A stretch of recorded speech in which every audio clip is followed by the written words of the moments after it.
Hey guys, it's Wendy with Fab Crafts and More. Welcome back to my channel. If you're new, welcome. I would love if you would subscribe to my channel down below. And if you like this video, make sure to give it a thumbs up. So today I'm going to talk about how I have created an altered book journal. So I've been inspired by videos from Crafty Irina and Gail Agostinelli, and I will link to those videos down below. So, what is an altered book journal? I am fairly new to junk journaling, and I was having a little trouble deciding where to start, what sort of theme I wanted to do, what kinds of things I wanted to put in it, and I decided to just do a practice journal.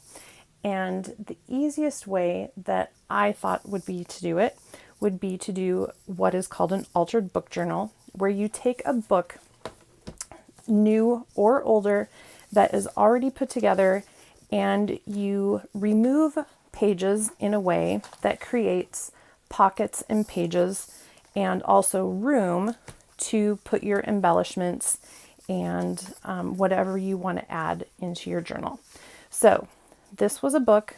It is one of these Reader's Digest condensed books. Our local thrift store sells these for 25 cents. So this was a very economical way to start a journal without putting a lot of money into it and using it as a practice journal. So what we're going to talk about is how do you convert a book to a journal? So this is the one that I'm currently using. Like I said, it is a practice journal. It has no theme. It has no real rhyme or reason. I'm just practicing different techniques. This is a napkin. This is a coffee filter I've turned into a tuck spot. There are different types of pockets that you can create in the altered book journal. And that is kind of what I wanted, just something to practice on. You can create all these fun, I'm going to talk about the different types of pockets that you can create with this. So when picking out a book for an altered book journal, what you want to look for, and these two books are from the dollar store. This one just has a plain black cover. We'll get rid of the sleeve there. And this is the one that I'm going to use to show you guys. This one I thought was really cool, and I might make this for my daughter because she loves pink. But you know, when you see books, if you just see them in their jackets, make sure you take a look at what color they are underneath. Books are bound in different ways, and one of the ways is by creating signatures. You may or may not have heard that term, depending on how long you've been junk journaling. But what a signature is, it's a number of pages laid flat, folded together, and sewn down the middle. This is a birding guide. It's a little bit older. I think it's from the 50s. And when you're looking at the spine of a book, you can see how it's put together. This one is made of signatures, individual signatures. There are a bunch of them in there. And I'm going to open this up to the middle of the signature, which is not cooperating here. And in the middle of that signature are threads where this book has been sewn together and then glued to the spine. So you can create your own signatures to make journals. There is a way to use this type of book for an altered book journal, but we're not going to go over that today. For this particular tutorial, we are not using a book with the signatures, okay? We are using a book where the pages have actually just been glued to that spine, okay? And when you look at the two, like I said, I'll flash a couple pictures of close-ups. There is that difference, because when you start ripping pages out of a book with signatures, you'll rip a page out from the left and a page corresponding to it in the book will fall out, and we don't want that to happen. So this is the book that I have chosen to show you how to create the altered book journal. So where you want to start first is just sort of flipping through your book.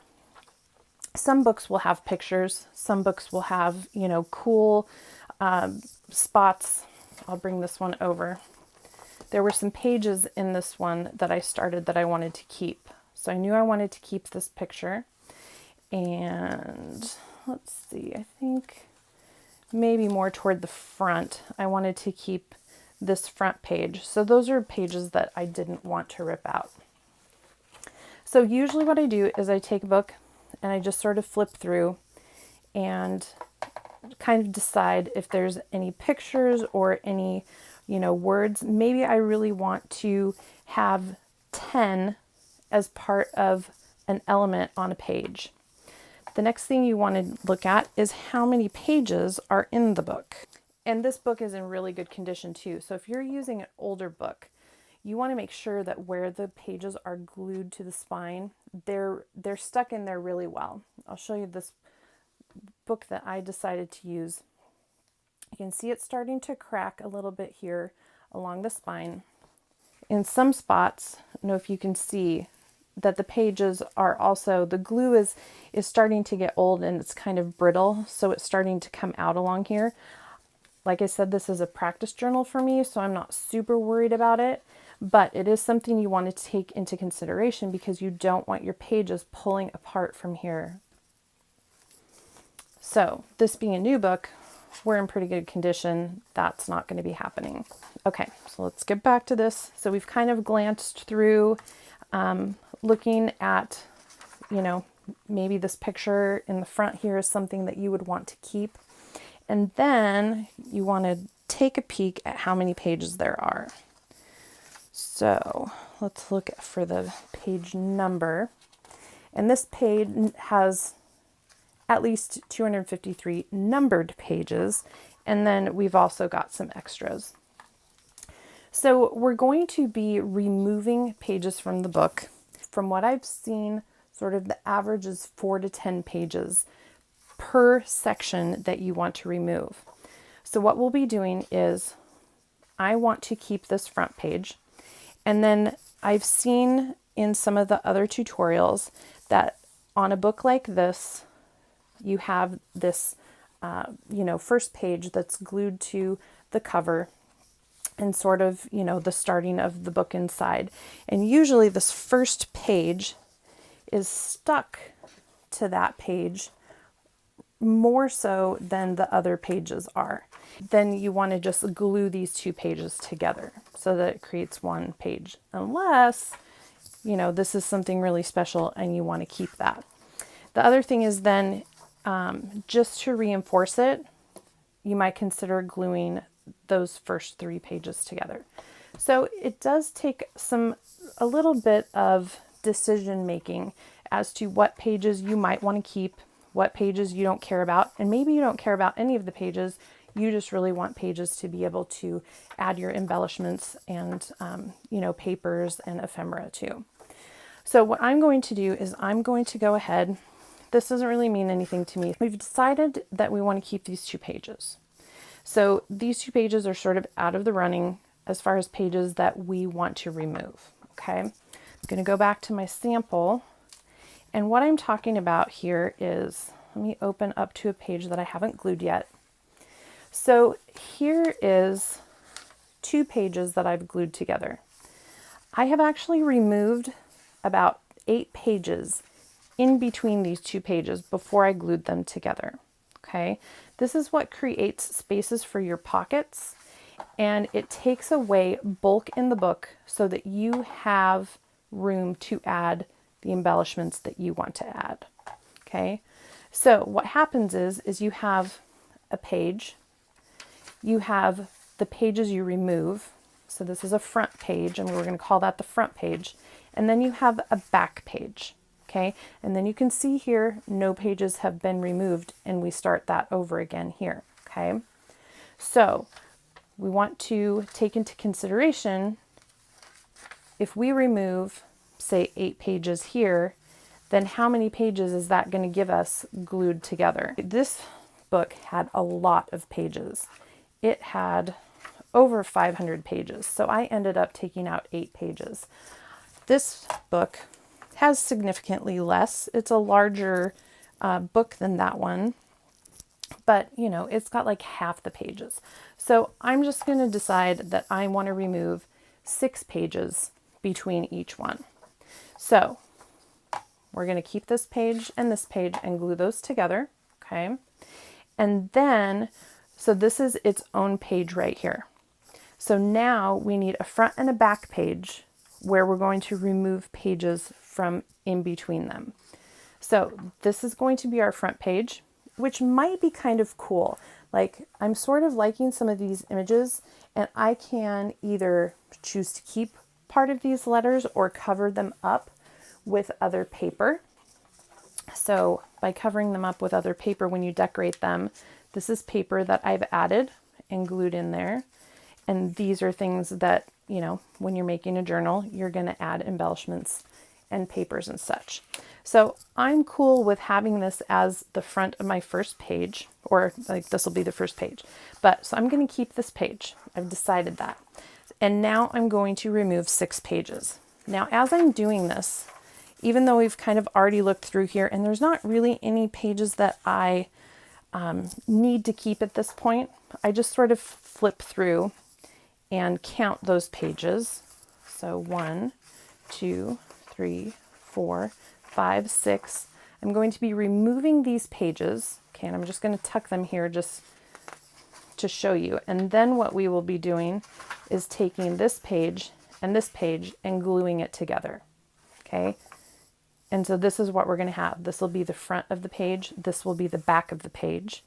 And this will be the new front to the next page, where we then will remove 1, 2, 3, 4, 5, 6 pages.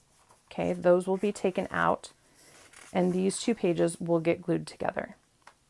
So I hope that makes sense and you can see where this is going.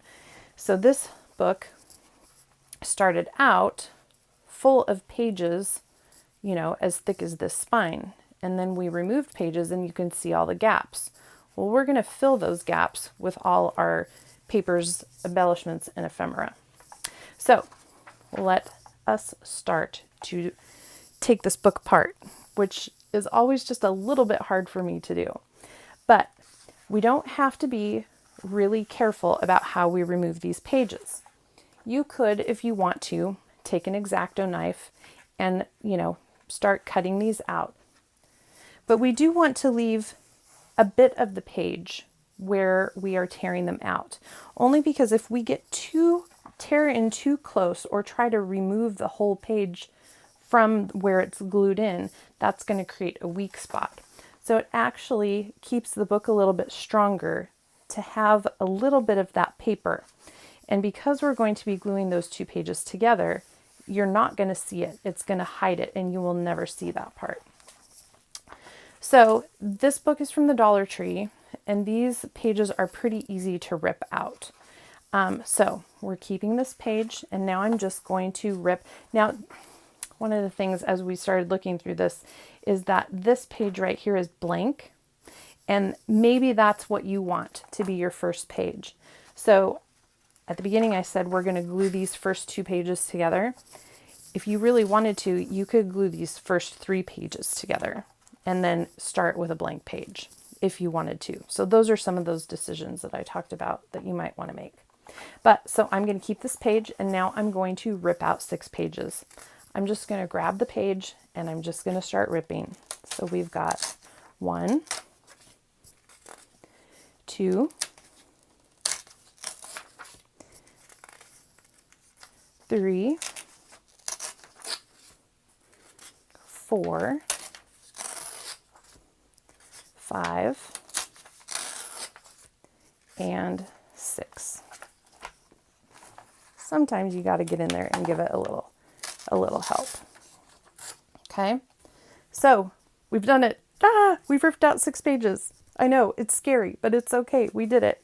So now what's going to happen is these 2 pages in some shape or form, we're going to go over that, are going to become 1 page now. Okay, so we are going to be gluing them together, and right down here where we started up here, and you can like start ripping from the top and also from the bottom, but right down here we're going to be gluing right across here, and I don't want that little bit of extra paper there. So I am going to just come in and, you know, with my fingers just sort of get rid of a tiny little, at least a tiny little corner of that. so that when we go to glue the pages together, I don't have, you know, like a lump right there. Anyway, so that is our first section and our first page ripped out, okay? So these two pieces get glued together, and now this page becomes the front of our next page. So we don't want to rip that out, okay? No pages are getting ripped out between the back of a page and the front of a page. So 2 pages are being kept, 6 pages are being ripped out. So we're going to go ahead and go to the next one. So this is the back of the page, front of the next page that we're keeping, and now we're going to rip out 6 pages. And see, I could come in now and rip up in that direction and not have that issue. So there's 1, 2, 3. If you end up with a little piece like that, just pull it out. 4, 5. I don't know why that 6th page wants to give me troubles. And 6. So we have those front 2 pages we're gluing together. Here's the front of our first page, the back of our first page, or second page, I suppose. No pages ripped out. Now we have a front page and a back of the page where those 2 are going to get glued together. And you just repeat this process throughout your whole book, all right? So let's say you get to close to the end and you've counted your pages and you're like, well, 6 pages is going to leave me with a weird, you know, 3 pages left over, or, you know, it's just not going to work out. That's one thing you can sort of calculate with the number of pages you have and the amount of pages you want to take out. If you start getting to the end and you can see that you're going to end up with sort of like a weird number, you can then, you know, only take 5 pages out or 4 pages out a little bit closer, you know, or even at the beginning. It doesn't really matter. And even if you end up at the end of the book with a few extra pages left over, it's okay if you just glue 2 pages together. And you can even do that in the middle of the book. So if you come to a spot where, let's go back to it's easy to find your spots where you've ripped out the pages. So there's our second page, and this is where we would start ripping out again. If you come to a page that you want to keep, let's say this journal is going to be, you know, for your 6-year-old daughter, and you really want to keep this page. So it doesn't matter. You could then even just rip out, let's see, where are we? These 2 pages are going to go together. Okay. This is going to be the front of the next page. And if you really want to keep that page, then just rip out 1 page and glue those together, and then continue with your 6 pages. You don't have to be so, you know, precise in taking 6 pages out every section, you know. So that's when you know, like this would be fun. If I wanted to keep this 21, I just need to pay attention as I'm ripping pages out and make sure that when I get to, you know, a few pages before, I'm paying attention and knowing that I want to keep this. You could even put a sticky note or a paper clip on there so that you know that that's a page that you want to keep. Okay, so I am going to go ahead and continue throughout the rest of the book, taking the pages out. I'll be keeping 1 page, ripping 6 pages out, keeping 2 pages consecutively together, because one is the back side of a page, the next one is the front side of a page, ripping 6 out, keeping 2 pages, ripping 6 out, keeping 2 pages, back page, front page, and so on.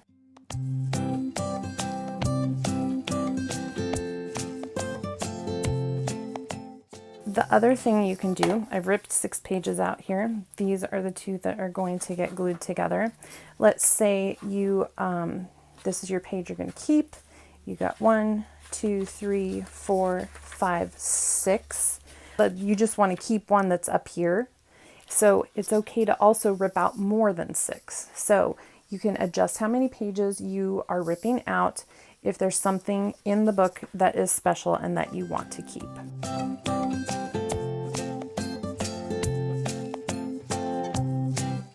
Okay, so I am almost to the end. You can see now how there's all these spaces between the pages. And here's where I haven't ripped out yet. And I remembered that there were quite a few empty pages in the back here. So I kind of flipped to the back. Again, on this side, just like in the front, there's this page that's glued to the cover, and then it's glued to this first page of the regular book pages a little bit more. So I'm going to glue those together. And where I stopped was right here. So I know those 2 pages are going to be glued together.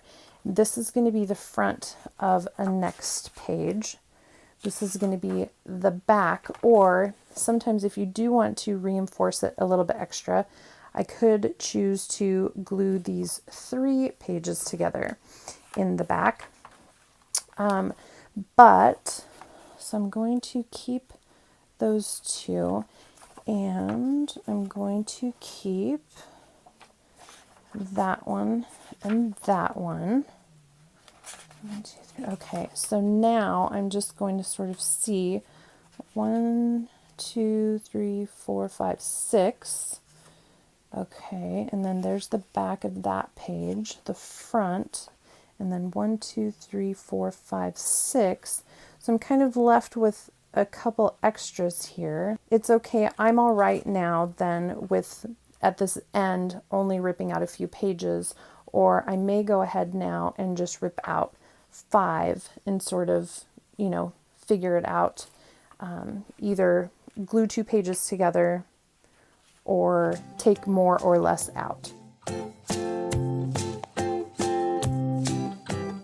I have taken out all of my pages, and so now we are left with this big stack of extra pages. These extra pages often will have some kind of cool sentences, words, quotes. I love cutting out words or phrases that I see, like even just this "what," that can be cut out and then used on ephemera. So, even if there were some of the chapter numbers that maybe you wanted to use on a particular page, you can cut that out. Sunsets, that's a fun word, and I really like the font that they've used.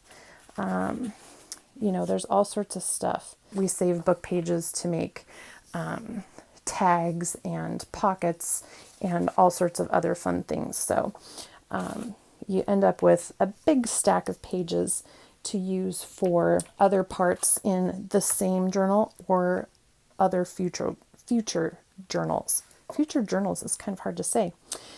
So now you can see how we have all the space in here where we've taken out the pages. And next I'm going to go over the different ways we can now glue these pages together to create different sorts of pockets and tuck spots.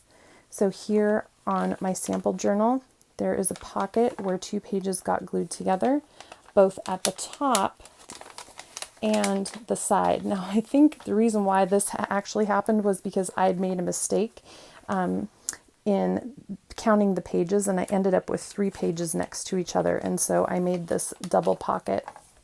We're going to go over the diagonal pockets, just embellishing your pages with different things. Here are 2 pages next to each other that have the diagonal pockets, pockets that are just 1 page folded, and so that's what we're going to talk about next.